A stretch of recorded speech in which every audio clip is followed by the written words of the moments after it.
Global માર્કેટ્સની update સાથે જોડાયા છે સહયોગી નીરજ ખંસારા. Neeraj, good morning. કઈ રીતે સેટઅપ આપણે જોઈ રહ્યા છીએ, કારણ કે જે ઓવરઓલ એક રિએક્શન બજાર બતાવી રહ્યું છે, પરંતુ ડિટેલ્સ શું આવતી દેખાડી રહી છે વૈશ્વિક બજારોથી?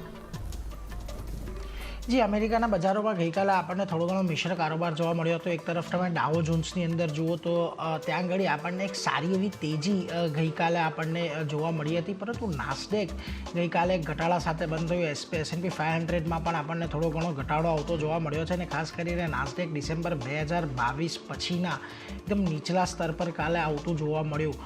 ખાસ કરીને અમેરિકાના ટેક સેક્ટર ઇન્ડેક્સ લગભગ 4% જેટલો ઘટ્યો હતો, અને S&P 500માં પણ 5600ના સ્તરની નીચે આપણને ખાસ કરીને ક્લોઝિંગ આવતું જોવા મળ્યું.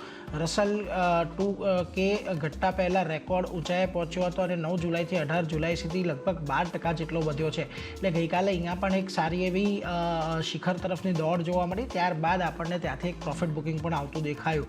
હવે યુરોપિયન સેન્ટ્રલ બેંક આજે વ્યાજ દરો અંગે નિર્ણય લેવાની છે, અને ખાસ કરીને અમેરિકા ચીનની ટેકનોલોજીની નિકાસ પર અહીંયાથી પ્રતિબંધ લગાવી શકે છે, એવા અત્યારે તો આપણને એક સમાચાર મળી રહ્યા છે. એટલે આ બધાને લઈને નાસ્ડેકની અંદર એક આપણને થોડોક ઘટાડો આવતો જોવા મળ્યો. જો કે બીજી તરફ ખાસ કરીને ટ્રમ્પનું નિવેદન આવ્યું છે, જેને લઈને નાસ્ડેકની અંદર એક ખાસી એવી ફ્રેન્સી જોવા મળી, અને એમાં એવું હતું કે ડોનાલ્ડ ટ્રમ્પે એવું કહ્યું કે તાઇવાને પોતાનો બચાવ કરવા માટે યુએસને અત્યારે અહીંયાથી ચૂકવણી કરવી જોઈએ. હવે જો અહીંયાથી ખાસ કરીને વેસ્ટેડ ઇન્ટરેસ્ટની તાઇવાન અને યુએસ વચ્ચે એ છે કે તાઇવાન અને ચીન વચ્ચે ઘણી બધી વખત આપણે જોયું છે કે ચકમક ચાલતી રહે છે, અને એ બધાની વચ્ચે યુએસ હંમેશા તાઇવાનના પક્ષે ઊભું હોય છે, કારણ કે જે ટેકનોલોજીકલ એડવાન્સમેન્ટ યુએસની અંદર છે, કે જે પણ મોટી કંપનીઓ છે એ બધાને જે ચિપ સપ્લાય છે એ મોટેભાગે તાઇવાન તરફથી થતું હોય છે, અને તાઇવાનની કંપનીઓની અંદર અમેરિકન કંપનીઓનો પણ ઘણો મોટો હિસ્સો છે. એટલે આ બધાને લઈને એક ફ્રેન્ઝી જોવા મળી, અને જો આ પ્રકારનું ટ્રમ્પના ફરી પાછા એક વખત રાષ્ટ્રપતિ બન્યા બાદ જો આ પ્રકારનો કોઈ નિર્ણય આવે છે, તો ચોક્કસથી એ બધા પર ટેકનોલોજી સેક્ટરને એક બહુ મોટી અસર પડશે, અને કારણે ગઈકાલે આપણને નાસ્ડેકની અંદર એક બહુ મોટો ઘટાડો ગઈકાલે જોવા મળ્યો. એટલે એના પર એક ખાસ ધ્યાન રાખજો. બીજી તરફ તમને સોનાની અંદર આપણને પરમ દિવસે સારી એવી તેજી આવતી દેખાય. આંતરરાષ્ટ્રીય બજારોમાં ભાવ વધારો જોવા મળ્યો.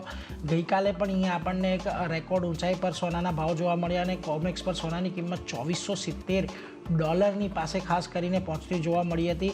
અને આજના દિવસમાં પણ જો શરૂઆતના ટ્રેડ જોશો, $2460 આસપાસ જ આપણને સોનું ટ્રેડ થતું જોવા મળી રહ્યું છે. હવે અમેરિકાની અંદર જે વ્યાજદર કાપ છે એ કદાચ જલ્દી આવી શકે એવી એક અપેક્ષા ઘણા બધા સમયથી બિલ્ડ થઈ રહી છે, અને પરમ દિવસે આપણે જોયું હતું ફીચ દ્વારા પણ કહેવામાં આવ્યું હતું કે કદાચ શક્યતા છે કે જુલાઈની અંદર જ આપણને અહીંયાથી વ્યાજદર કાપ આવતો જોવા મળે.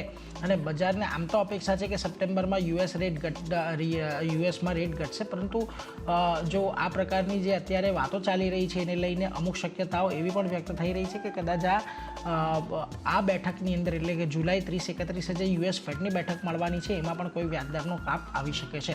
પરંતુ એ બધાની વચ્ચે જુઓ, આજે તમને એશિયાના બજારો થોડા ઘણા નરમાશ સાથે કામ કરતા દેખાઈ રહ્યા છે. નિક્કેઈ, હેંગસેંગ, શાંઘાઈ, આ બધાની અંદર આજે તમને થોડોક ઘટાડા તરફી કારોબાર જોવા મળી રહ્યો છે. બીજી તરફ તાઇવાન, કોરિયા અને સિંગાપોરના બજારોમાં પણ તમને આજે ખાસ કરીને ઘટાડા તરફી જ કારોબાર એક જોવા મળી રહ્યો છે, એટલે એના પર એક ખાસ ધ્યાન રાખજો. પરંતુ આજના દિવસમાં ગિફ્ટ નિફ્ટી તરફથી જે સંકેતો મળી રહ્યા છે એના પર એક વખત નજર કરી લો. આજના દિવસે પણ અહીંયા આપણને એક પોઝિટિવિટીના જ સંકેતો ગિફ્ટ નિફ્ટી તરફથી મળી રહ્યા છે. પરમ દિવસે નિફ્ટી ફ્યુચર 24,640 પર ક્લોઝ થતું જોવા મળ્યું હતું, અને અત્યારે ગિફ્ટ નિફ્ટી જુઓ તમને 645ની આજુબાજુના એક ખાસ કરીને સંકેતો આપી રહ્યું છે. એટલે થોડી ઘણી પોઝિટિવિટી આજના દિવસમાં રહે. જો કે વૈશ્વિક બજારોની અંદર જે પ્રકારે ઘટાડો છે એ કદાચ પરના સ્તરેથી આજે ઘટાડો આવી પણ શકે, પરંતુ એના માટે ખાસ નજર રાખતા રહીશું. અત્યારે તો આપણને પોઝિટિવિટીના સંકેતો મળી રહ્યા છે ચાર્ટની. જી, ઓવરઓલ એક